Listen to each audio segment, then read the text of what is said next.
माता पार्वती का जन्म हुआ, पहले इस चीज को हमें समझने की आवश्यकता है। नारद जी कहने लगे, हे पिताश्री, हमने सुना है कि मैना को श्राप लगा था। मैना कौन? माता पार्वती की मां। मैना को श्राप लगा था। वह श्राप किसने दिया था, इस कथा को मैं सुनना चाहता हूं। ब्रह्मा जी कहने लगे, मैंने तुम्हें पहले कथा सुनाई थी कि दक्ष की 60 कन्याएं उत्पन्न हुई थी। उनमें से स्वधा नामक जो देवी थी उसको पितरों के साथ में विवाह कराया गया था। उस स्वधा के 3 कन्याएं हुई थी, जिनमें मैना, धन्या और कलावती। 3 कन्याएं हुई थी, मैना, धन्या और कलावती। एक बार ये तीनों बहनें श्वेत द्वीप में पहुंची। वहां जाकर स्नान आदि से निवृत्त हुई, भगवान विष्णु का दर्शन करना चाहती थी। वहीं पर बैठ गई। उसी समय वहां अचानक सनकादि ऋषियों का आगमन हुआ। सनक, सनंदन, सनातन, सनत कुमार, चारों ऋषि वहां पर उपस्थित हुए।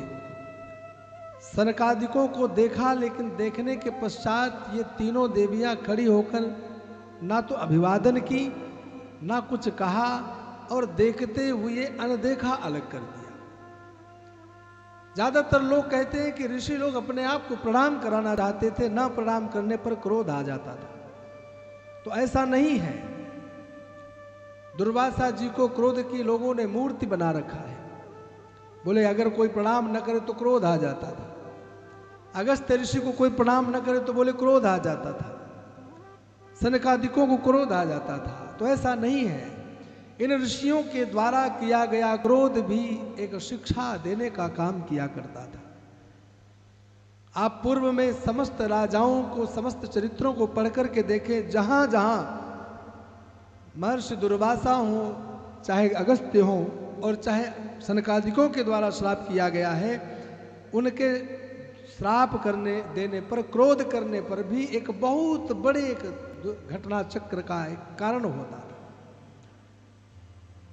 अगर जय विजय पर वैकुंठ में भी सनकादिकों ने क्रोधित होकर श्राप दिया, वहां पर भी भगवान की इच्छा ही काम कर रही थी। आगे चलकर 3 जन्मों तक इन्हें दैत्य बनना था और भगवान को अवतरित होना था।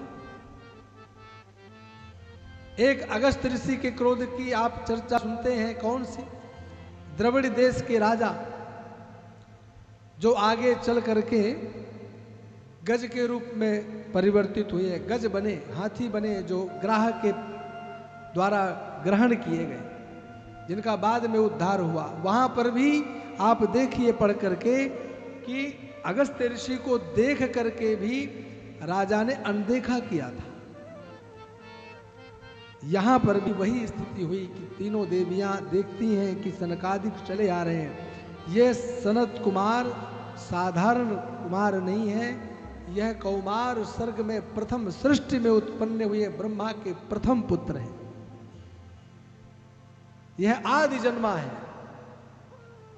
प्रणाम करने की तो बात दूर, इनको देख करके अनदेखा अलग किया। उन्हें थोड़ी सी शिक्षा देने की आवश्यकता लगी और उन्होंने कहा कि देवियों, आप लोगों ने जिस प्रकार का कार्य किया है, यह कार्य तो मानवीय स्त्रियां करती हैं। जाओ, अब तुम देवलोक में, पितरों के लोक में रहने योग्य नहीं हो। जाओ, कुछ समय मृत्यु लोक में निवास करो। हाँ, अब वही सनकादिकों से जब प्रार्थना करने लगी तो सनकादिक कहते हैं कि देखो, मानवी पुत्री तो बनोगी, लेकिन मानवों में भी श्रेष्ठ कुल तुम्हें मिलेगा। संसार में भगवान विष्णु के अंश के रूप में हिमालय, जो कि मृत्युलोक में वर्तमान में स्थित है, यह ज्येष्ठ मैना उसी की भार्या बनेगी। इसी की पुत्री पार्वती होगी और दूसरी एक जो पुत्री है धन्या, यह धन्या क्षीरध्वज नाम के जनक की पत्नी बनेगी, जो जनक नंदिनी सीता को पुत्री रूप में प्राप्त करके गौरवान्वित प्रतीत करेगी। कलावती, जो कि एक वैश्य, जिसका नाम वृषभानु, जिनका आप दर्शन करने जाते हैं, वृषभानु वैश्य की पत्नी बनेंगी और यह भी राधा रानी को जन्म देगी। मैना की पार्वती उत्पन्न होकर शिव तप करते हुए कठिन तपस्या के प्रभाव से स्वयं जगत नियंता जगदीश्वर अखिल कोटि ब्रह्मांडों के नायक परात्पर भगवान शिव को पति रूप में प्राप्त करेंगे। यह धन्या जिसे हम लोग सुनैना के नाम से जानते हैं, शिव पुराण में नाम अलग है, परंतु नाम आप अपने अनुसार ही ध्यान करिएगा कि मैना जो माता पार्वती की माँ, धन्या जिसे हम सुनैना के नाम से जानते हैं, वह सीता को जन्म देंगी और यह भी भगवान श्री राम को पति रूप में प्राप्त करके अनेक लीलाएं करेंगे। कलावती जिसे हम कीर्ति के नाम से जानते हैं, तभी तो हम राधा रानी को कीर्ति किशोरी के नाम से जानते हैं ना। हमारे ब्रज में उन्हें कीर्ति के नाम से कहा जाता है। वृषभानु और उनकी पत्नी कीर्ति, यह कीर्ति की भी पुत्री राधा बनेगी जो साक्षात भगवान श्री कृष्ण से गोलोक वासिनी वह राधा रानी गुप्त स्नेह में बंधी हुई श्री कृष्ण की प्रिया होकर मृत्युलोक में अनेक लीलाएं करेगी। यह है देखिए प्रमाण। जो लोग कहते हैं ना कि राधा रानी का प्रमाण कहीं नहीं है, कपोल कल्पित बातें हैं। अभी कुछ समय पूर्व ही ब्रजवासियों ने संकल्प किया, एक कथावाचक ने छोटे मुंह बड़ी बात कर दी, राधा रानी की श्रेष्ठता पर उन्होंने प्रश्न चिन्ह लगाया। तब ब्रजवासियों ने संकल्प किया, अंत में उन्हें राधा रानी मंदिर में जा करके ही नाक रगड़ना पड़ा। उन्होंने कहा कहीं प्रमाण ही नहीं है। बहुत से इस समय भक्त, बहुत से इस समय यूट्यूबर, बहुत से इस समय वक्ता प्रवक्ता दिखाई देते हैं जो राधा रानी पर भी प्रश्न चिन्ह लगाते हैं। अब मैंने आपको बताया था ना कि यह पुराण चतुर्थ पुराण है, वेद व्यास भगवान की कृति की चतुर्थ कृति है, चौथे नंबर का पुराण है। और इस चतुर्थ पुराण में अनादि वर्ष पूर्व, असंख्य वर्ष पूर्व श्री वेद व्यास भगवान ने यहाँ स्पष्ट उल्लेखित किया है कि राधा रानी कौन, बोले वृषभानु वैश्य कीर्ति की पुत्री ही राधा रानी, और वह भगवान कृष्ण से कैसा प्रेम करेंगी। जो लोग कहते हैं कि भगवान कृष्ण ने राधा रानी से विवाह क्यों नहीं किया, यह पुराण प्रमाण है। यहाँ लिखा गुप्त स्नेह करेंगी, प्रेम भी करेंगी, लेकिन उस प्रेम को किसी से कह भी नहीं सके। यह था राधा रानी का भगवान कृष्ण के प्रति प्रेम। ऐसा प्रेम कितना श्रेष्ठ प्रेम हो सकता है, इसकी आप कल्पना नहीं कर सकते। आप उसको अपनी वाणी से बता भी नहीं सकते हैं। हर प्रेमी अपने प्रेमी के पास जाकर के कुछ याचना करता है, कुछ कामना करता है, कुछ इच्छा रखता है, लेकिन यह वास्तव में जो श्रीमद् भागवत महापुराण के चरित्रों पर उंगली उठाते हैं उनको भी, और जो राधा रानी पर प्रश्न चिन्ह लगाते हैं उन्हें भी, जो उनके प्रेम के लिए प्रमाण मांगते हैं उन्हें भी एक आंख खोल करके शिव पुराण अंतर्गत शास्त्र प्रमाण को पढ़ लेना चाहिए कि शिव पुराण में भी स्पष्ट लिखा है कि राधा रानी का प्रेम भगवान के प्रति ऐसा प्रेम होगा जो केवल वह ही जानती होंगी या भगवान कृष्ण जानते हैं, और कोई जान नहीं सकता।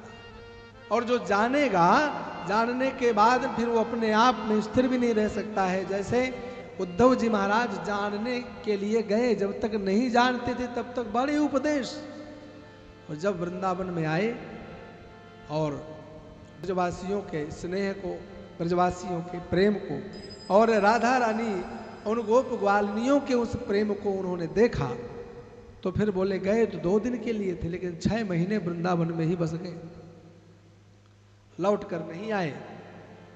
तो यहाँ पर स्पष्ट है कि भगवान श्री कृष्ण के प्रति गुप्त स्नेह में बंधी हुई श्री कृष्ण की प्रिया होकर मृत्युलोक में अनेक लीलाएं करने वाली वह राधा रानी इन पितृकन्याओं की ही पुत्री रूप में प्राप्त होगी, जो पाप रहित होकर के उसके पश्चात आप तीनों देवियां स्वर्ग में आकर निवास करोगी। इस प्रकार से ब्रह्मा जी ने कहा, नारद इन तीनों देवियों को, मैना सहित तीनों को श्राप लगा और ये कालांतर में हिमालय की एक पत्नी बनी और एक जनक की और एक जो है वृषभानु वैश्य की। मैना जो हिमालय की पत्नी बनी, इनके गर्भ से साक्षात भगवती काली का जन्म हुआ, जो पार्वती नाम से विख्यात हुई।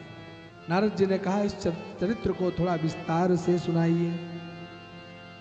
विस्तार से सुनाना शुरू किए तो बोले, जब यह जन्म ली मैना, थोड़े दिन पश्चात जब यह बड़ी हुई तो हिमालय का विवाह इनसे किया गया।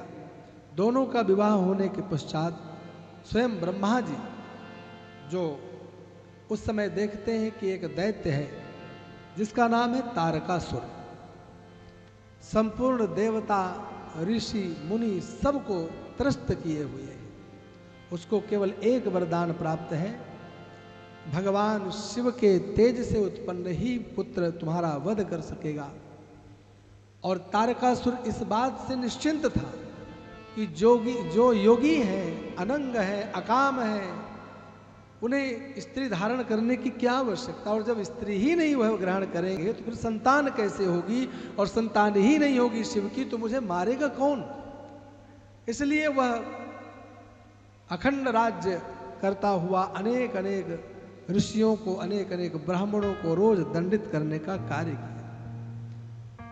सभी देवता इस बात को जानते थे। ब्रह्मा जी से निवेदन किए। ब्रह्मा जी अपने पुत्र के पास गए, हिमालय के पास जाकर के समझाया कि अब विवाह तो हो गया है, किसी भी प्रकार से भगवती जगत जननी जगदम्बिका को पुत्री रूप में प्राप्त करने का तप करो, जिससे भगवान शिव उनसे विवाह करें, पश्चात उन्हें पुत्र प्राप्त हो। हिमालय मैना ने जाकर के उग्र तप करना शुरू किया। भगवान शिव की कृपा से माता मैना और हिमालय की उग्र तपस्या प्रारंभ हुई। समय आने पर भगवती प्रकट हुई, और प्रकट होने में भी वह समय बोले बसंत ऋतु के श्रेष्ठ महीने चैत्र मास की 9वीं तिथि मृगशिरा नक्षत्र में अर्धरात्रि के समय, जब चंद्र मंडल में गंगा भगवती स्पष्ट दिखाई देती, उस समय स्वयं अंबिका, वही शक्ति माता मैना के कुक्ष से प्रकट हुई। जैसे समुद्र से लक्ष्मी प्रकट होती हैं, उसी प्रकार मैना के गर्भ से स्वयं शक्ति रूपिणी वह पार्वती देवी प्रकट हुई। उस समय संपूर्ण देवता आकाश मार्ग में दुंदुभिनाद करते हुए पुष्प वृष्टि करते हैं, ताली बजाकर भगवती का अभिवादन करें। बोलिए पार्वती मैया की। आज माता पार्वती का प्राकट्य हुआ। हिमालय मैना के उस महलों में शहनाइयाँ बजने लगी। अनेक अनेक ब्राह्मण आए, अपने स्वस्ति वाचन अनेक वैदिक मंत्रों से वेद ध्वनि करने लगे। सब ने वहाँ पर आकर आनंद उत्सव महोत्सव मनाया। अंत में हिमालय ने संपूर्ण ब्राह्मणों को खूब दान दहेज दिया और नारद का आगमन हुआ। नारद जी को ब्रह्मा जी ने कहा तुम पहुँचे, तुमने जाकर के उस देवी को देखा और उसके अनेक अनेक लक्षण बताने लगे। उस देवी के अनेक अनेक नामकरण भी किए गए। काली तारा महाविद्या षोडशी भुवनेश्वरी भैरवी छिन्नमस्ता चा विद्या धूमावती तथा। काली तारा महाविद्या षोडशी भुवनेश्वरी भैरवी छिन्नमस्ता विद्या धूमावती बगलामुखी सिद्ध विद्या मातंगी कमला, अनेक अनेक भगवती के नाम पड़े। लेकिन जो पार्वती नाम है ना, वह पर्वत राज की पुत्री होने के कारण उनका नाम पार्वती पड़ा। वास्तव में तो उनको ना पार्वती कोई घर में कहते थे और ना छिन्नमस्ता कोई कहता था। जैसे भगवान कृष्ण को नामकरण में हमारे गर्गाचार्य जी महाराज जो नाम देकर गए वह क्या, वासुदेव, वसुदेवापुत्यम वासुदेवम। कृष्ण तो उनके रंग का नाम था, हाँ वह लाक्षणिक नाम था। बोले शरीर से लक्षण कैसे, बोले काला, बोले कृष्ण वर्ण है, कृष्ण नाम पड़ गया। उसी प्रकार से माता मैना का यह बड़ा प्यार भरा नाम दिया गया, क्योंकि इनका भी सांवला रंग था। तो आप लोग भी घर में थोड़ी सी सांवली बेटी हो तो मारे गुस्से के कभी कभी कह देते हैं काली, बस वही नाम पड़ गया, काली। काली ही कह करके घर में लोग पुकारते थे, वही नाम सब लोग समझे, उसी नाम से संबोधन किया गया। आज थोड़ी बड़ी हुई तो नारद जी कहते हैं कि मैंने ही जाकर के उनके लक्षणों का निरूपण किया, उनकी हस्तरेखाओं को देखा, और हस्तरेखा को देख करके मैं थोड़ी देर सोचता रहा, बोलूं कि ना बोलूं, क्या कहूं। तो ब्रह्मा जी से नारद कहते हैं कि मैंने उस समय कहना शुरू किया। गोस्वामी तुलसीदास जी महाराज लिखते हैं, सब लक्षण संपन्न कुमारी, सब लक्षण संपन्न कुमारी, होई संतत पियहि पियारी, होई संतत पियहि पियारी, एहि कर नाम सुमिरी संसारा, एहि कर नाम सुमिरी संसारा, त्रिय चढ़ी हहीं पतिव्रत असिधारा, त्रिय चढ़ी हहीं पतिव्रत असिधारा। बोले इस देवी का चरित्र ऐसा रहेगा कि अगले जन्मों में, कालांतर में माताएं इसके समान आचरण करना प्रारंभ कर देंगी, इनके समान कोई पतिव्रता होगी ही नहीं। और बोले और कोई चीज, बोले बस भाग्य के रेखाओं में कुछ विशेष रेखाएं पड़ी। क्या रेखाएं पड़ी? तो यहां श्लोक लिखा है, योगी नग्नो गुणो कामी, योगी नग्नो गुणो कामी, मातृतात विवर्जितः, अमानो शिववेशश्च पतिरस्याः किलेदृशः। इस श्लोक का अर्थ क्या है? बोले जोगी जटिल अकामम,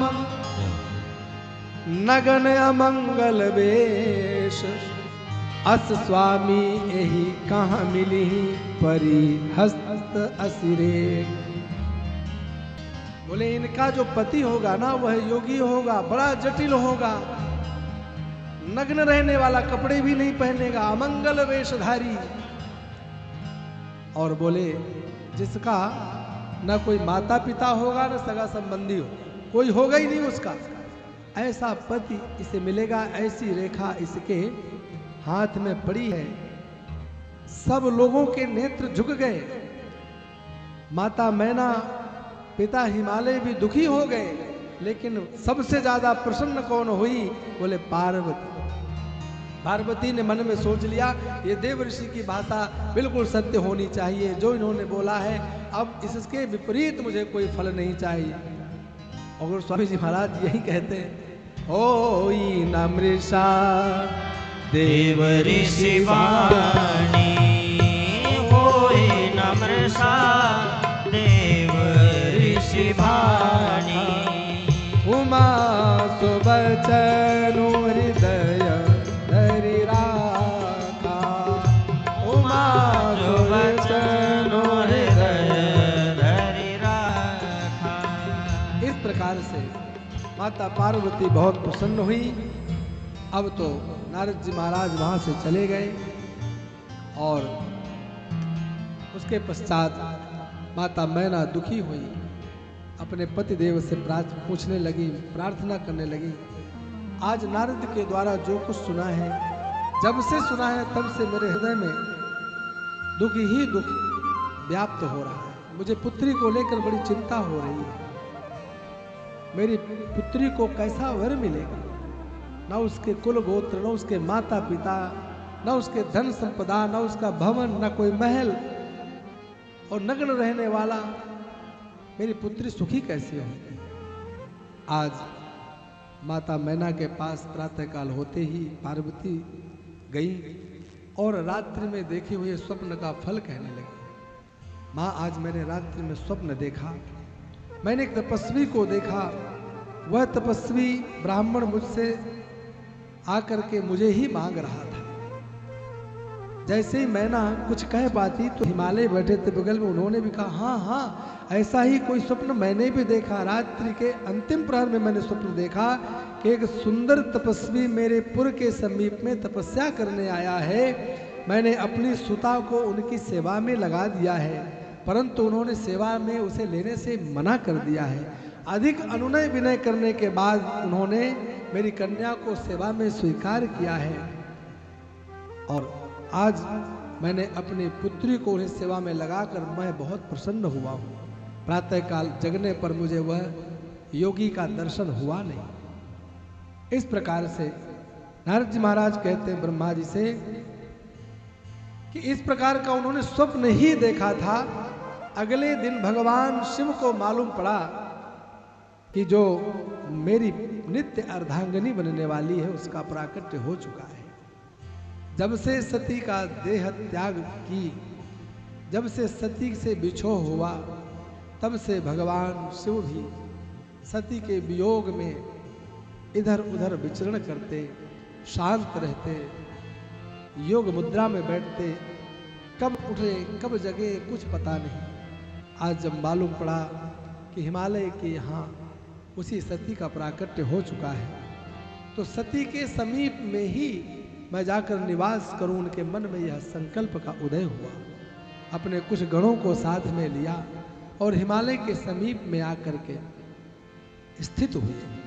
जब शंकर जी को हिमालय के यहाँ पार्वती के जन्म होने का समाचार मिला तभी वह पहुंच गए। और आज पर्वत राज हिमालय को जब मालूम पड़ा कि मेरे राज्य में भगवान स्वयं आए हैं, अपने गाजे बाजे के साथ स्वागत करने के लिए पहुंचा, भगवान का पूजन किया, भगवान को पुष्पमाला पहनाया, प्रणाम किया। महाराज, आज मेरे इस राज्य में आप आए हैं, कृपा करके आप यहीं निवास करें। पर निवास ही नहीं करें, मुझे राजकाज में कभी फुर्सत मिलेगी, कभी नहीं, कभी मैं आपकी सेवा में आ पाऊंगा, कभी नहीं आ पाऊंगा। तो मेरा एक निवेदन है कि मेरी पुत्री को आप अपनी सेवा में स्वीकार करें।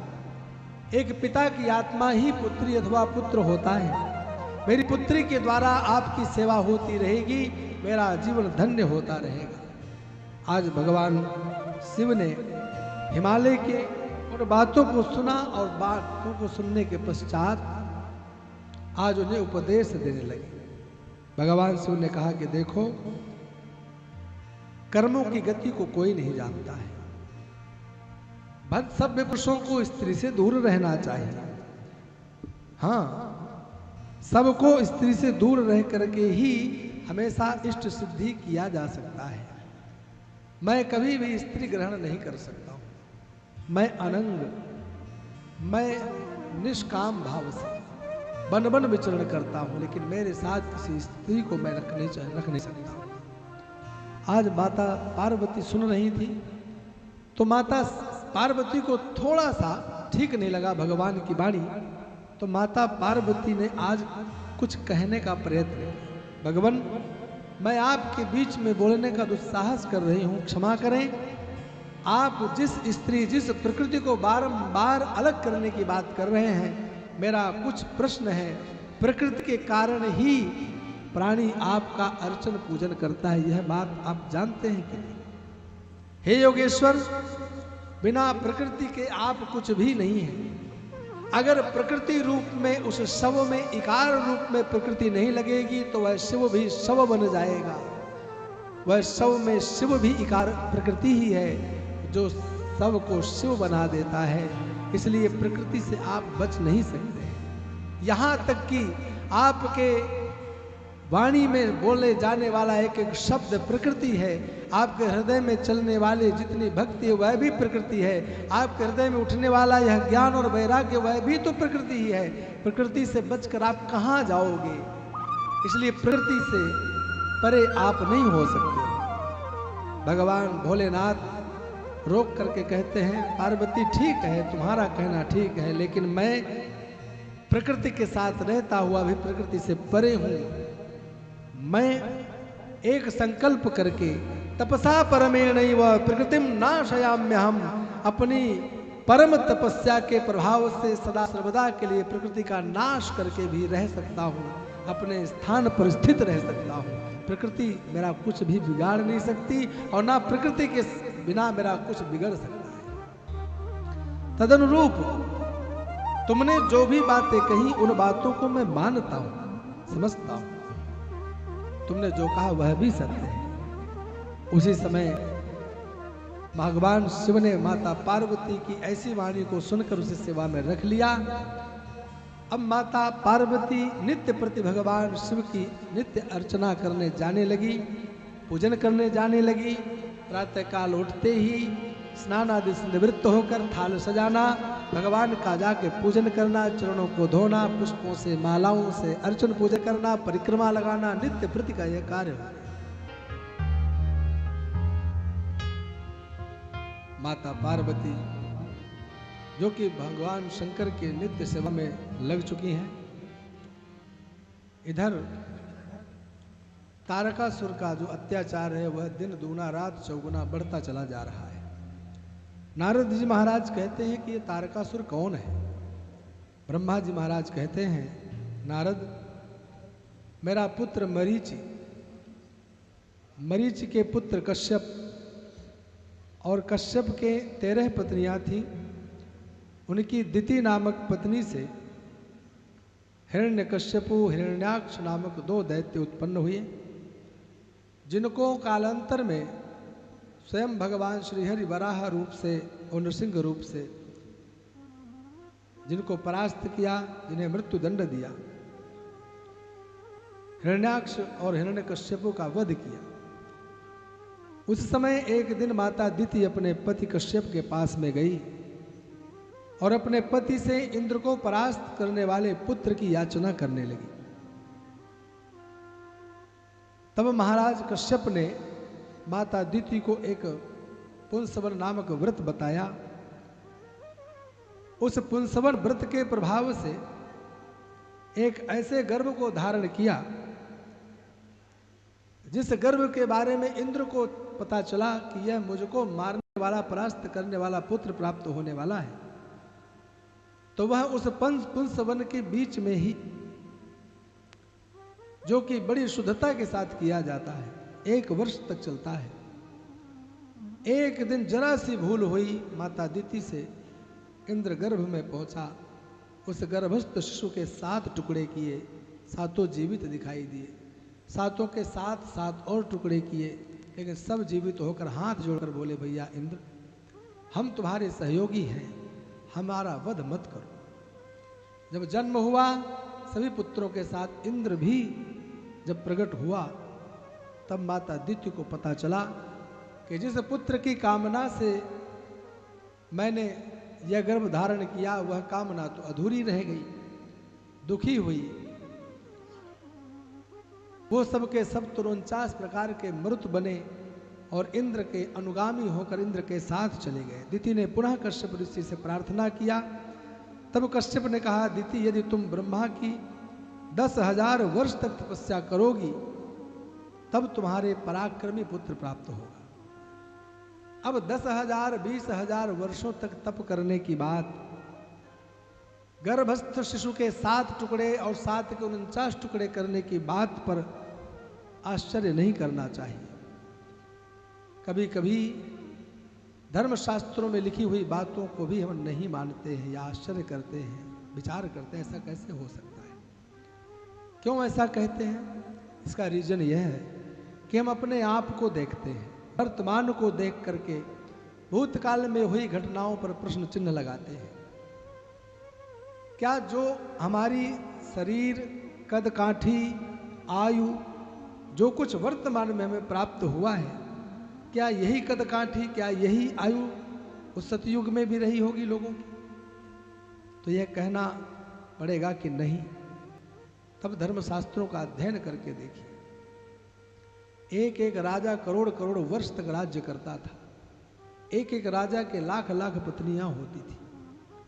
महाराज चित्रकेतु का राज्य पढ़ करके देखिए, उनके विवाह पढ़ करके देखिए, तब आपका विस्मय समाप्त होगा। उस समय की कदकाठी अलग। आज भी वर्तमान में, जब अभी थोड़े दिन पहले ही सोशल मीडिया में देखा कि दक्षिण भारत में कहीं खुदाई के दौरान इतना बड़ा गदा मिला जिसको क्रेन से उठाया गया, तो वह गदा क्रेन से तो नहीं चलाया जाता रहा होगा, उसे कोई ना कोई पुरुष, कोई ना कोई योद्धा ही चलाता रहा होगा ना।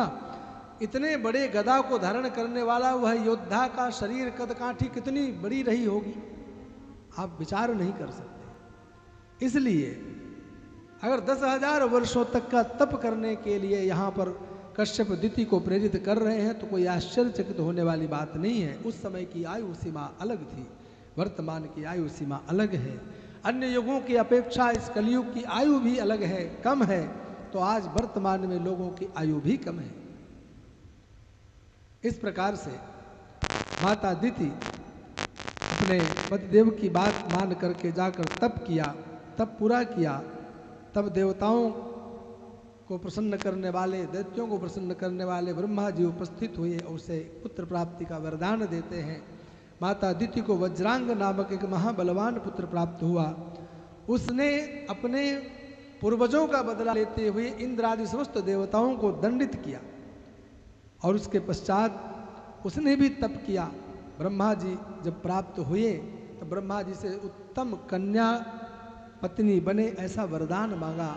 ब्रह्मा जी ने उसे एक वरांगी नाम की स्त्री निर्माण करके दिया, जाओ इसके साथ विवाह करो। वरांगी और वज्रांग दोनों ही आनंद पूर्वक निवास करने लगे। एक दिन वरांगी अपने पति देव से प्रार्थना करती है कि मुझे ऐसा पुत्र प्रदान करो जो इंद्रादिक समस्त देवताओं को दुख देने वाला हो। वज्रांग ने पुत्र प्राप्ति के लिए अनेक वर्षों तक तप किया। तब से प्रसन्न होकर के ब्रह्मा जी उपस्थित हुए। वज्रांग ने एक प्रतापशाली राजा, प्रतापशाली पुत्र वरदान में मांगा। ब्रह्मा जी तथास्तु कह करके चले गए। वही वरांगी और वज्रांग का पुत्र बना तारक, तारकासुर। इस तारकासुर ने जन्म के पश्चात जब बड़ा हुआ, इसने भी ब्रह्मा जी का खूब कठिन तपस्या की और उनसे अमोघ वरदान प्राप्त किए। मृत्यु का कारण कैसा? बोले मेरी मृत्यु भगवान शिव के वीर्य से उत्पन्न पुत्र के द्वारा होना चाहिए।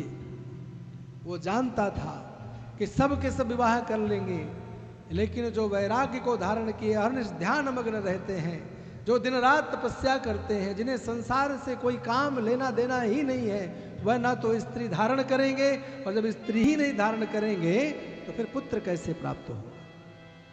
इसलिए उसने अपने आप को अजर अमर मान करके और उसने राज्य शासन करना प्रारंभ किया। उसने अपने नगर का नाम श्रोणितपुर रखा। श्रोणितपुर में विवाह किया, आनंद पूर्वक प्रजा को संतुष्ट करने लगा। सर्वप्रथम इंद्रादिक देवताओं के ऊपर चढ़ाई करके और अनेक प्रकार से उनको परास्त किया। तारकासुर के अत्याचारों से दुखी होकर सभी संत मुनि देवता सब ब्रह्मा जी के पास में गए। ब्रह्मा जी भी भगवान विष्णु के पास गए। भगवान विष्णु ने भी भगवान शिव की शरण ली। भगवान शिव ने सबको संतुष्ट किया। आप लोग निश्चिंत रहें, शीघ्र ही मैं आप सबके मनोरथ को पूर्ण करूंगा।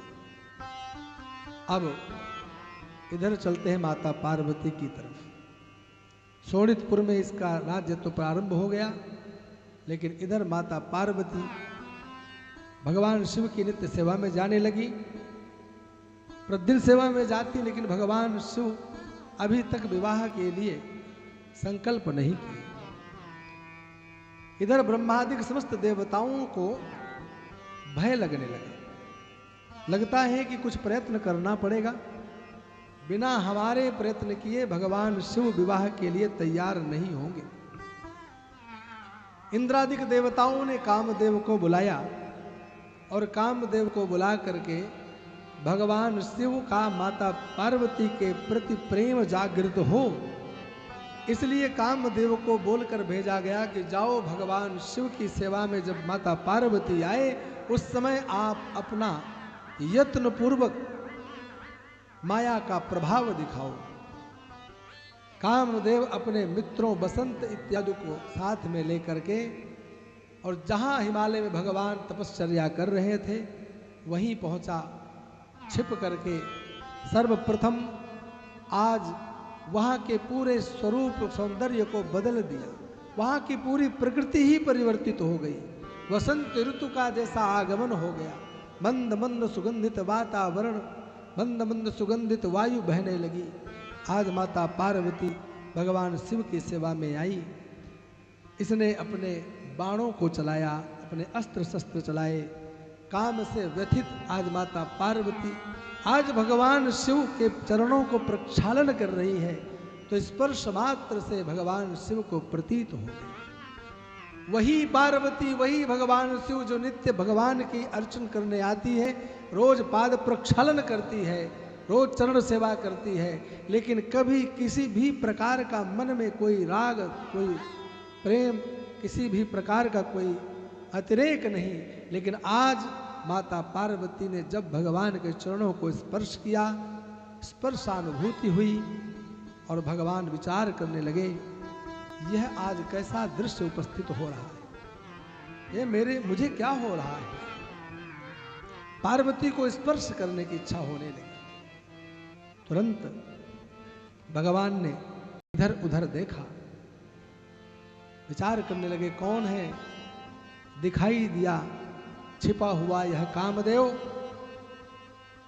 भगवान क्रोधित हुए।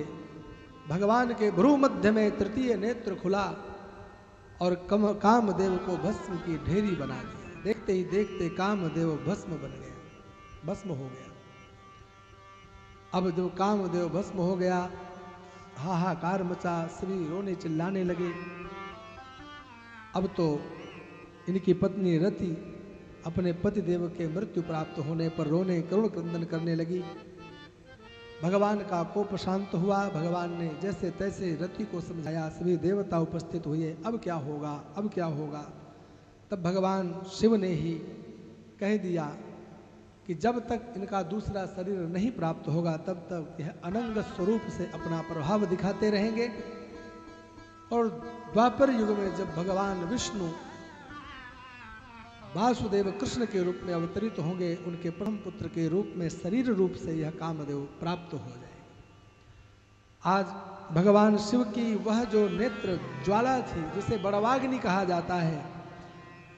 3 प्रकार की देखो अग्नि होती। एक होती जठराग्नि जो आपके भोजन को पचाती है।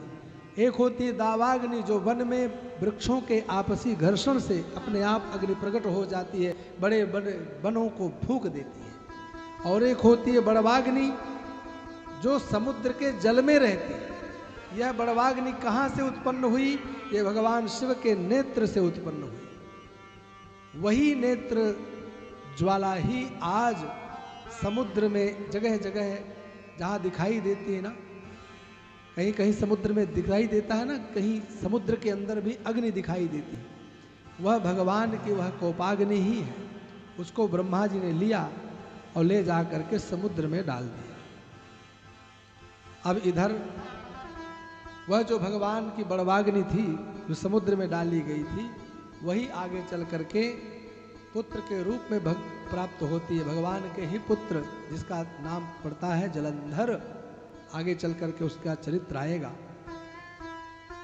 इधर माता पार्वती अपने आप को दोषी ठहराती हुई, अगर आज मैं उनकी सेवा में नहीं जाती, मेरे द्वारा यह कृत्य किया गया है, सब कुछ दोष मेरा है, अपना प्रायश्चित्त करने के लिए वहाँ से वन में तपस्या करने चली गई। भगवान भोलेनाथ भी आज हिमालय का त्याग करके वापस अपने कैलाश की ओर चले गए। माता पार्वती का दुसह तब प्रारंभ हुआ। भयंकर कष्ट सहन किया। बहुत विशेष रूप से माता पार्वती का यहाँ विशद रूप से चर्चा है, जहाँ तप करती है। कई संवत्सर व्यतीत हो गए, माता पार्वती का तप चलता रहा।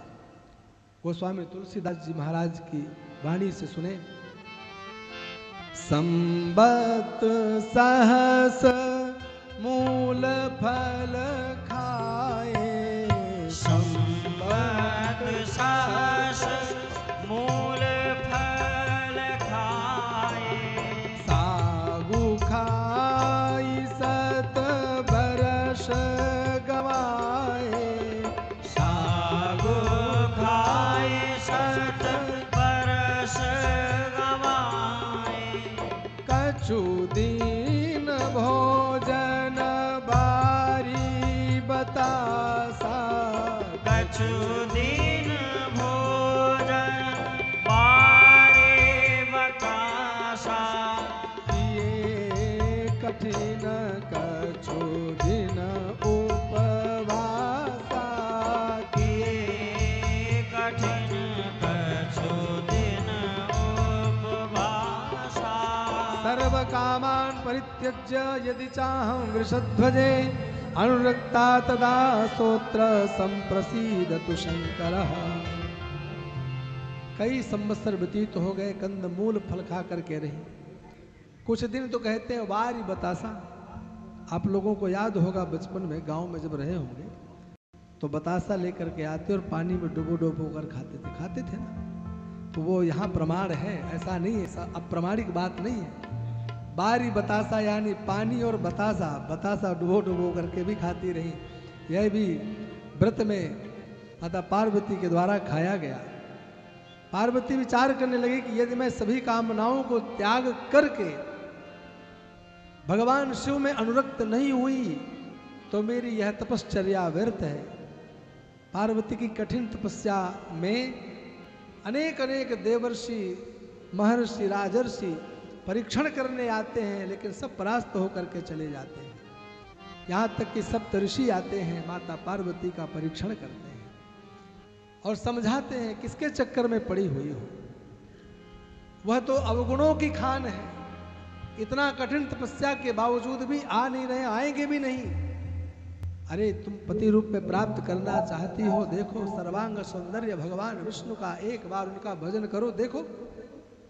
लेकिन अपने ही वाणी से सभी को ऐसा उत्तर देती हैं कि फिर कोई लौट करके नहीं आता है।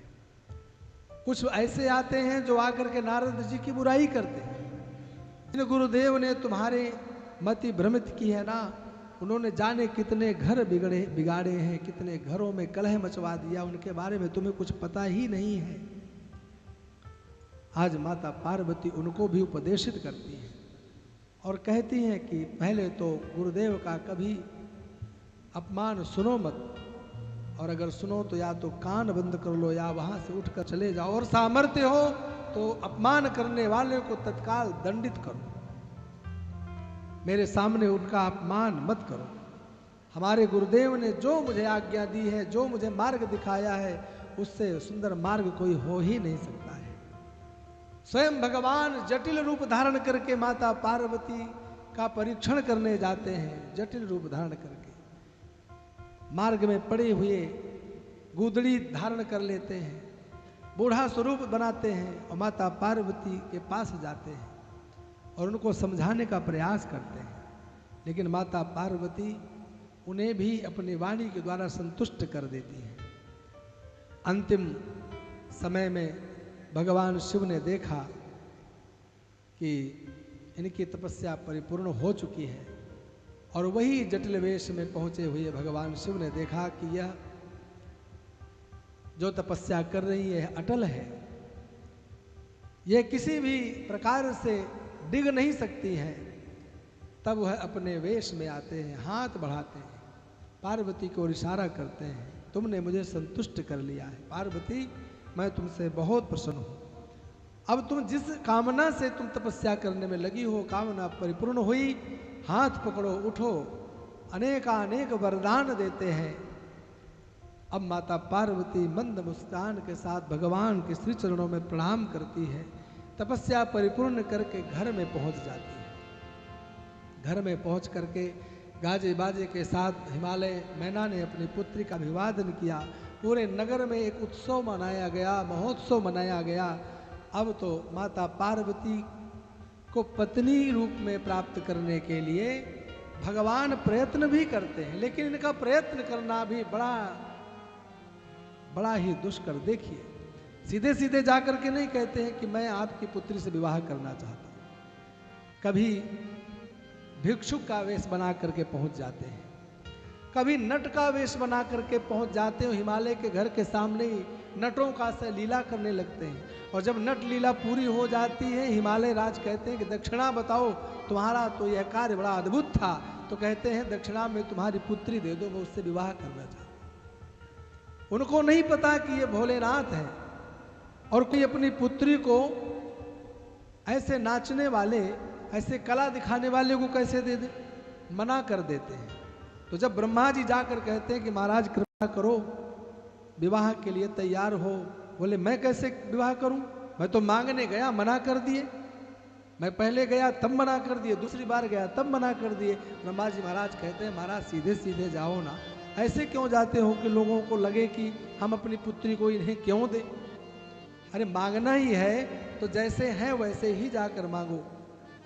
आज भगवान संतुष्ट हुए और ब्रह्मा जी को कहते हैं कि ये काम आप ही करो। आप काहे के लिए हो, आप हमारे बुजुर्ग हो ना, ये कार्य आप करो।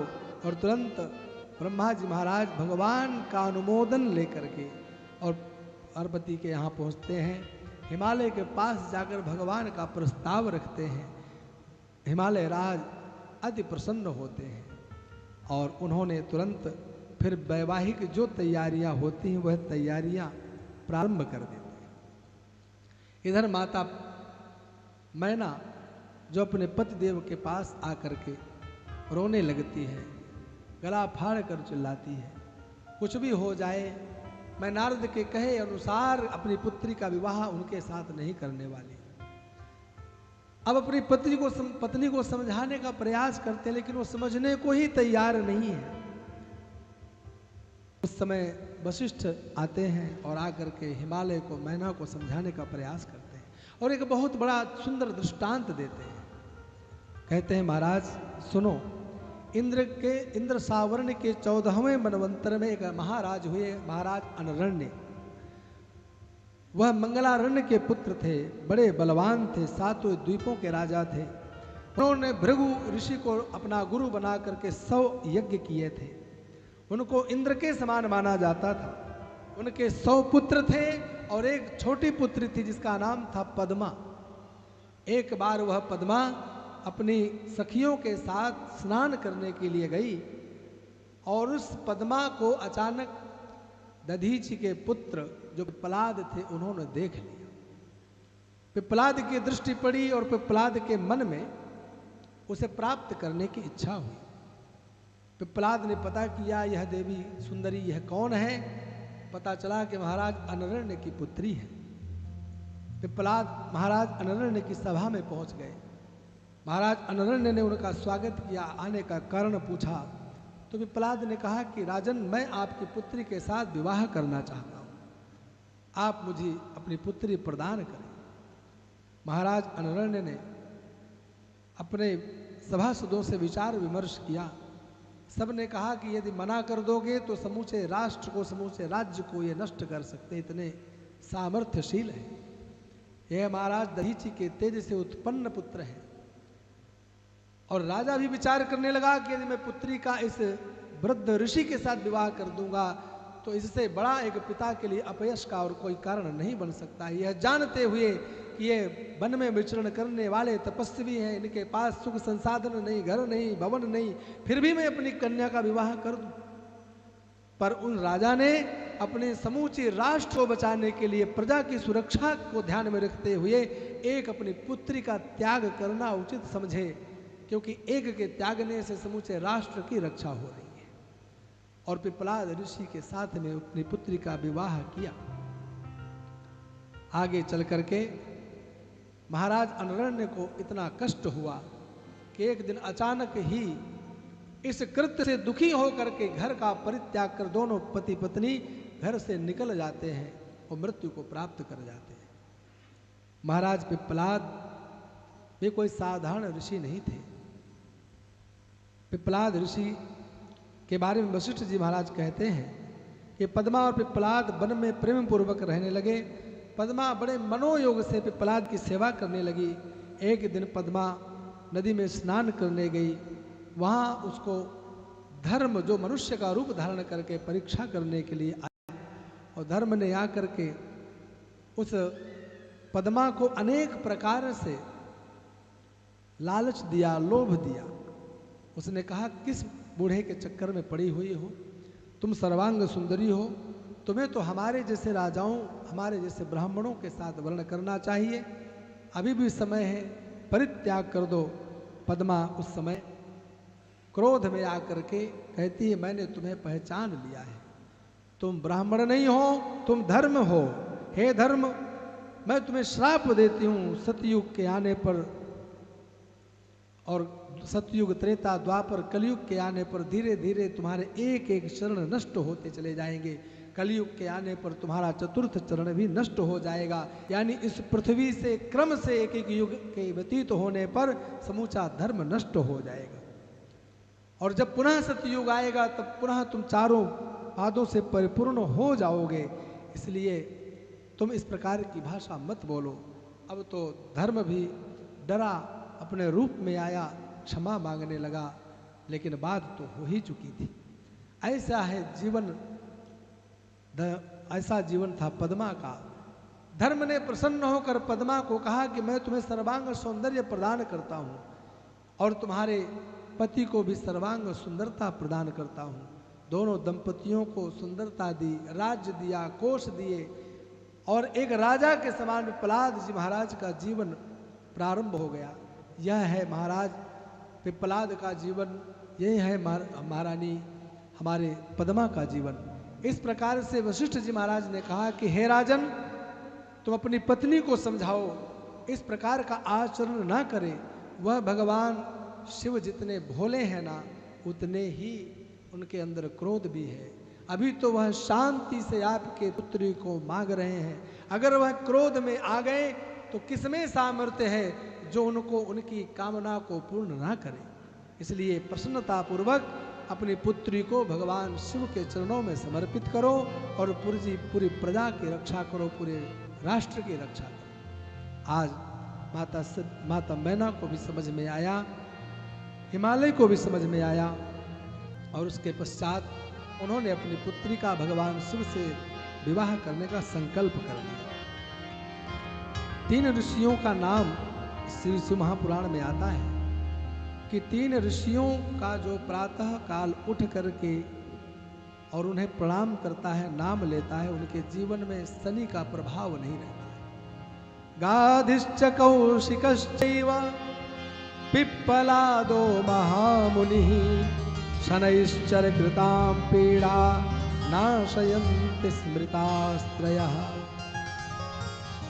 गाधी ऋषि का जो नाम प्रातःकाल ले लेता है, कौशिक ऋषि का जो प्रातःकाल नाम ले लेता है, पिप्पलाद ऋषि को जो प्रणाम कर लेता है, उनके जीवन में शनि से संबंध 7.5 ढैया या महादशांतर दशा का कोई प्रभाव नहीं पड़ता है। इसलिए गाधी, कौशिक और पिप्पलाद को प्रातः उठते ही बिस्तर में उन्हें प्रणाम कर लेना चाहिए। अब लग्न निश्चित करके शिव जी के पास जा करके ब्रह्मा जी महाराज ने शुभ सूचना दी। अब उनके सामने प्रार्थना की कि महाराज आप गणों के साथ में विधि विधान से चल करके माता पार्वती के साथ विवाह करें।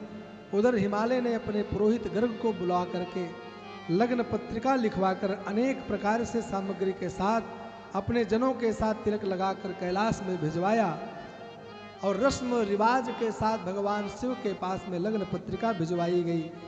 सभी ने हिमालय के पास जाकर कैलाश में भगवान शिव के द्वारा किए गए स्वागत का संदेश सुनाया। गिरिराज ने विवाहोत्सव में होने वाले सभी आवश्यक वस्तुओं को एकत्रित करना शुरू कर दिया, जितना भी सामग्री आप लोग एकत्रित करते हैं।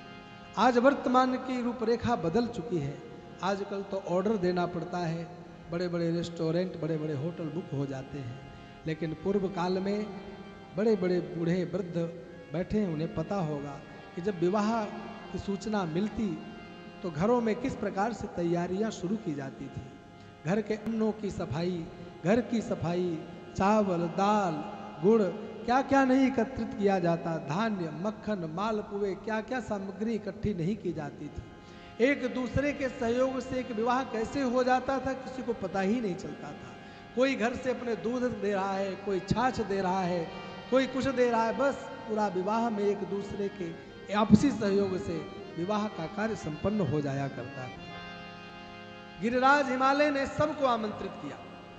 गिरिराज हिमालय ने उदयाचल, अस्ताचल, मंदराचल, सह्य, दुर्धर, निषद, गंधमादन, महेंद्र, परियात्र, क्रौंच, पुरुषोत्तम, नील, सुनील, विंध्याचल, कालिंजर और कैलाश इत्यादि पर्वतों को आमंत्रित किया।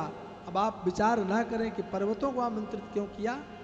पर्वत भी पहले चलते फिरते थे, पर्वत चलते फिरते थे, एक स्थान से दूसरे स्थान पर जाते थे। यह तो इंद्र के साथ में इनका युद्ध हुआ, इंद्र ने वज्र के प्रभाव से सबके पंख हटा दिए थे, काट दिए थे, तब से निश्चल हो गए, एक ही जगह में निवास करने लगे। सभी जितने भी पर्वत से अपने अपने परिवारों के साथ विवाह में जाने की तैयारी करने लगे। गंगा, गोदावरी, नर्मदा, महामोदा, सरिद्वरा, यमुना, कावेरी, नर्मदा, सब के सब भगवान के उस परम मंगलमय विवाहोत्सव में जाने की तैयारी करने लगे। इधर भृगु, अत्रि, अंगिरा, मरीचि इत्यादि जितने ऋषि थे सबको आमंत्रण भेजा गया, सभी अपनी अपनी तैयारी करने लगे। ब्रह्मा जी कहते हैं, नारद जब सप्तर्षि मंगल पत्रिका लेकर आए, उस समय का श्री रामचरितमानस में श्री गोस्वामी तुलसीदास जी महाराज कहते हैं, जाई विधि तीन दीन्ही सोपाती, जाई विधि तीन दीन्ही सोपाती, वाचत प्रीति न हृदय समाति, वाचत प्रीति न हृदय समाति, लगन बाची अज सबहि सुनाई, लगन बाची अज सबहि सुनाई, हर्षे मुनि सब सुर समुदाय, हर्षे मुनि सब सुर समुदाय। इधर भगवान शिव ने नारद को बुला करके कहा, जाओ सब जगह निमंत्रण दे दो। ब्रह्मा जी को, विष्णु को, ये सूर्य, चंद्र, वरुण, कुबेर, यम, कोई भी रहना नहीं चाहिए, और सबको कह देना कान खोलकर सुन लो, जो मेरे विवाह में सम्मिलित नहीं होगा वह मेरा कभी प्रिय नहीं हो सकेगा। अगर मेरा प्रिय बन के रहना है तो सबको जबरदस्ती, ऐसा नहीं कहा कि आपको मेरे घर मेरे साथ विवाह में आना है, मेरे घर में उपस्थित होना है, और आप आए या ना आए आपकी मर्जी, नहीं, जबरदस्ती आना ही पड़ेगा। नहीं आओगे, हाँ नहीं आओगे तो आप मेरे परम शत्रु हो जाओगे। नारद ने जाकर के भगवान विष्णु, ब्रह्मा, इंद्रादि लोकपालों को, ऋषि, सिद्ध, नाग, मुनि सबको जाकर आमंत्रित करते हैं। सातों माताएं जो सब ऋषियों की पत्नियां हैं, वो सब के सब भगवान शिव के पास में आ जाती हैं। सब के सब कहती हैं भगवान के पास में कि लाओ हम आपको सजा देते। सप्तऋषियों की पत्नियां भगवान को सजाने लगती हैं। चंद्रमा ने मुकुट में स्थान बनाया, तीसरा नेत्र मानो तिलक की शोभा बढ़ाने लगा, कानों में 2 सर्प ही कुंडल के समान लटका लिए, पूरे शरीर में विभूति भस्म धारण कर लिए, जहां सर्प थे सभी रत्नों से मंडित मुंड बना करके, और जटाओं के ऊपर सर्प अपने आप आकर के लग गए। बोले यही तो मुकुट है। शिव जी का अलौकिक श्रृंगार किया गया। जो भगवान शिव के इस वेश को देखता जय जयकार करने लगा। बोलिए श्री शंकर भगवान की। शिव जी ने नंदी को बुलाया, नंदी को भी सजाया गया, सभी गणों को सजाया गया, सभी आनंद पूर्वक तैयार हो रहे हैं, और जितने भी गण थे उनके साज सज्जा में सबसे बड़ी सामग्री क्या थी? बोले भस्म, जिसे विभूति कहा जाता है। वो कम लगी थी तो बोले ढंग से और लगा ली। भस्म के ऊपर लेट गए, बोले पूरे भस्म कहीं रह नहीं जाना चाहिए, पूरा भस्म पूरे शरीर में लपेट लिए। भगवान शिव अपने साथ में अनेक अनेक गणों को लिए। यहाँ पर जो लिखा है 1 करोड़ गण भगवान के साथ बारात में थे। 10 करोड़ केकराक्ष, 8 करोड़ विशाख, 4 कोट पारिजात, 9 कोट दुंदुभी, 8 कोटि कपाल और 5 करोड़ कंदुक। मैं गणना अगर करूं तो अरबों की संख्या भगवान के साथ विवाह में सम्मिलित हुई और सब के सब भगवान शिव के गण ही थे। हाँ, अब बारात जब निकली, उस बारात में सब के सब देवता भी आने लगे। नारद हैं, सभी ऋषि हैं, भगवान विष्णु हैं, इधर यम, कुबेर, वरुण, सूर्य, चंद्र सब आए। सब विचार करने लगे, महाराज हम बारात में कहां सम्मिलित हो, कैसे सम्मिलित हो भाई? भगवान विष्णु ने कहा भैया देखो, आप सब अपना अपना एक ग्रुप बना लो, क्योंकि भगवान शंकर के गणों के बीच में घुसने के बाद में तो जिसकी सुंदरता वह भी चौपट ही है, वह भी एक जैसे ही दिखेंगे। और ऐसा कैसा कैसा स्वरूप था पता है? भगवान शिव के साथ में जो चल रहे थे ना, उनका अद्भुत स्वरूप। गोस्वामी जी महाराज कहते हैं कि किसी के हजारों नेत्र हैं तो किसी के नेत्र ही नहीं, किसी के एक तरफ कई हाथ हैं, किसी के दूसरी तरफ एक ही हाथ नहीं, किसी के कई नाक, किसी के कई सिर, किसी के कई कान, किसी का मुख टेढ़ा है, किसी का एक पैर है, किसी का पैर मुड़ा हुआ है। ये भगवान के गण अजीबो गरीब स्वरूप लेकर के चल रहे हैं। गोस्वामी जी महाराज कहते हैं विपुल नयन को नयन विहीना, विपुल नयन को नयन विहीना, हृष्ट पुष्ट को अति तन खीना, हृष्ट पुष्ट को अति तनहीना, को मुख हीन विपुल मुख काहू, को मुखहीन विपुल मुख काहू, को मुख हीन विपुल मुख काहू, को मुखहीन विपुल मुख काहू, बिनु पद कर को बहु पद बाहु, बिनु पद कर को बहु पद काहू। अब बारात जब निकली और लोग देखने लगे बारात को, तो विचार करने लगे ये कौन और कहाँ जा रहे हैं? बोले ये पार्वती की बारात है, पार्वती के दूल्हा हैं भगवान शंकर, और ये बारात लेकर के जा रहे हैं। तो अनेक अनेक कहने लगे दुल्हन के योग्य तो दूल्हा नहीं है, दुल्हन के योग्य यह बारात नहीं है। हाँ, ये बारात वहां जाएगी तो क्या होगा? बोले हंसी होगी।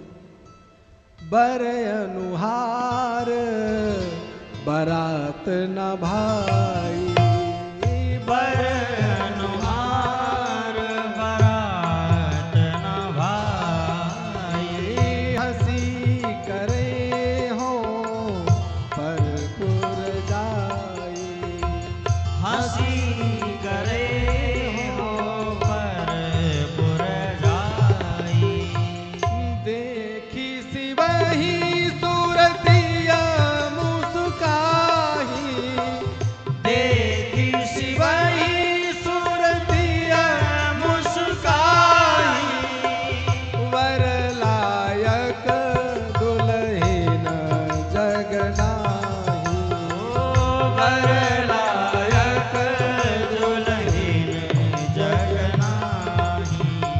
बोले ऐसे वर के लिए तो संसार में कोई दुल्हन बनी ही नहीं है।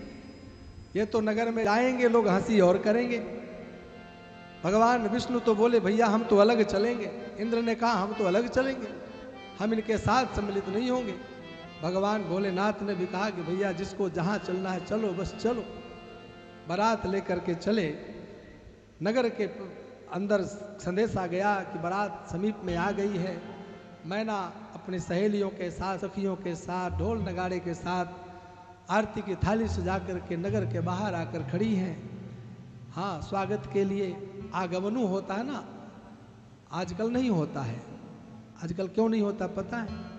दूल्हे को ज़्यादा जल्दी रहती है, वही नाचते नाचते घर के समीप में पहुंच जाता है बैंड बाजे के साथ। बोले चक्कर में मत पड़ो।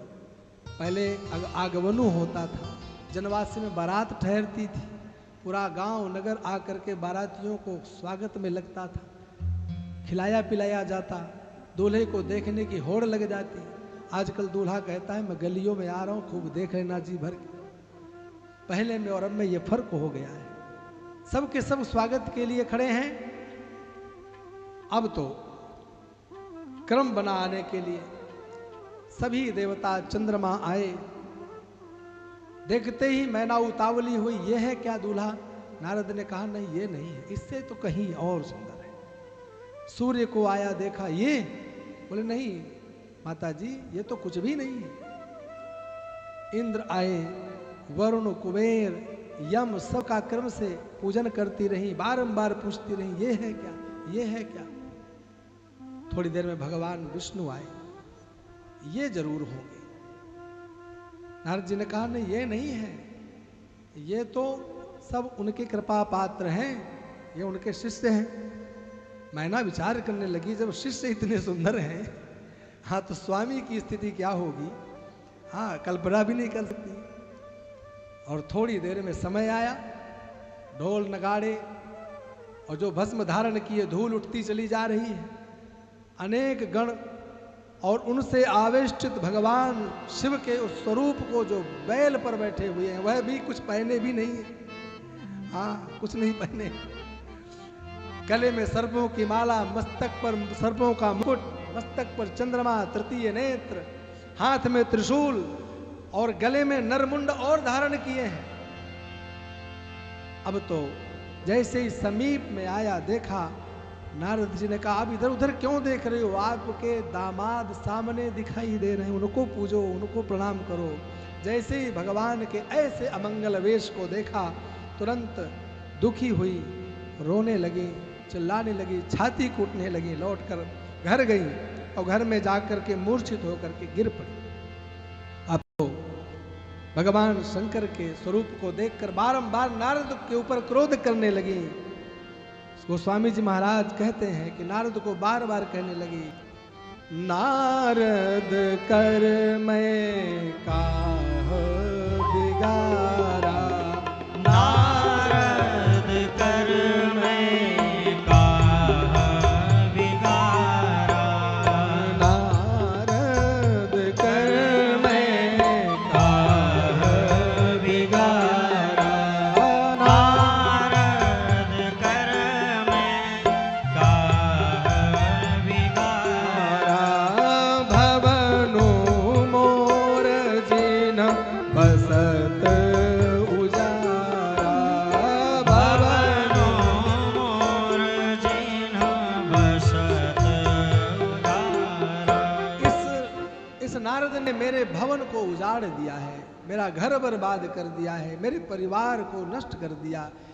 मैं मर जाऊंगी, मैं अपनी पुत्री को कुएं में फेंक दूंगी, मैं पुत्री को अपने हाथ से मार दूंगी, लेकिन किसी भी सूरत में मैं इस पुत्री का विवाह उस अमंगल वेशधारी शिव से नहीं करूंगी। बारंबार हिमालय जी महाराज समझा रहे हैं, सब समझा रहे हैं, लेकिन बिल्कुल मानती नहीं है। सब ऋषि की पत्नियां आई, सप्त ऋषि आए, स्वयं माता पार्वती ने आकर के माँ को समझाया। समझाते समझाते थक गए। अंत में माता पार्वती, माता मैना ने एक ही अपनी शर्त रखी, अगर आप लोगों की सबकी यही बुद्धि है कि उन्हीं से विवाह करना है तो मेरी शर्त मैं रखती हूं, मेरी शर्त को पूरा करवाओ। क्या शर्त है? बोले जैसा भगवान विष्णु का स्वरूप है, जैसे सुंदर स्वरूप मैंने देखे हैं, उनसे भी कोटि गुना सुंदर स्वरूप यदि वह धारण कर लें तो ही मैं अपनी कन्या का उनके साथ विवाह करूंगी, वरना नहीं। अब तो महाराज एक तरफ तो मनाया गया, अब दूसरी तरफ कौन मनाने जाए। अब ब्रह्मा जी, नारद जी महाराज सब के सब भगवान शिव के पास पहुंचे। सब ने जाकर कहा महाराज विवाह करना है कि नहीं करना है। बोले क्यों नहीं करना, बारात लेकर के आए हैं। तो महाराज थोड़ी एक बात तो मान लो। बोले क्या। बोले दूल्हा जैसे बन जाओ। क्या हम दूल्हे जैसे नहीं लग रहे हैं। महाराज क्षमा करें, अभी आप दूल्हे जैसे नहीं लग रहे हैं, अभी आप लग रहे हैं कि तपस्वी हैं, वन में तप करने जा रहे हैं। जैसे दुल्हन है वैसे ही आप बन जाइए, आपकी बड़ी कृपा होगी। और देखते ही देखते भगवान शुंभ ने ऐसा स्वरूप बनाया कि कोटि कोटि करोड़ों काम देव लज्जित हो जाए। भगवान ने ऐसा सुंदर स्वरूप बनाया। बोलिए श्री शंकर भगवान। जय हो। जैसे ही माता मैना ने देखा, जो पहले कह रही थी कि मैं अपनी पुत्री को मार दूंगी, फेंक दूंगी कुएं में, आज वह अपने भाग्य की सराहना करने लगी। मेरे कितने पूर्वजों की कृपा जो मुझे ऐसी पुत्री मिली जिसने ऐसे वर को प्राप्त करने के लिए तप किया। मैं धन्य हो गई, मेरा कुल धन्य हो गया। और तुरंत तैयार हो गई। अब तो मंडप में दोनों प्रवेश किए, विवाह कार्य प्रारंभ हुआ। भगवान विष्णु ब्रह्मा समस्त ऋषि वहां एकत्रित हैं। सुप्रसन्नम सुहासम सुलावण्यम मनोहरम गौराभम द्युति संयुक्तम चंद्ररेखा विभूषितम। आज ऐसा स्वरूप धारण करके भगवान विवाह प्रारंभ किए। गर्गाचार्य जी महाराज आचार्य बने हैं और संकल्प करना प्रारंभ किया। कन्यादान का संकल्प होता है, कन्यादान की तरफ, कन्या की तरफ से, और जो ग्रहण करता है उसकी तरफ से भी संकल्प बोला जाता है। तो उधर से तो संकल्प हुआ। अब जब भगवान शिव की संकल्प की बात आई, संकल्प बोलना शुरू किया, तो नाम गोत्र की आवश्यकता पड़ी। गर्गाचार्य ने कहा कि अपना नाम लीजिए, तो नाम तो ले लिए। बोले गोत्र लीजिए।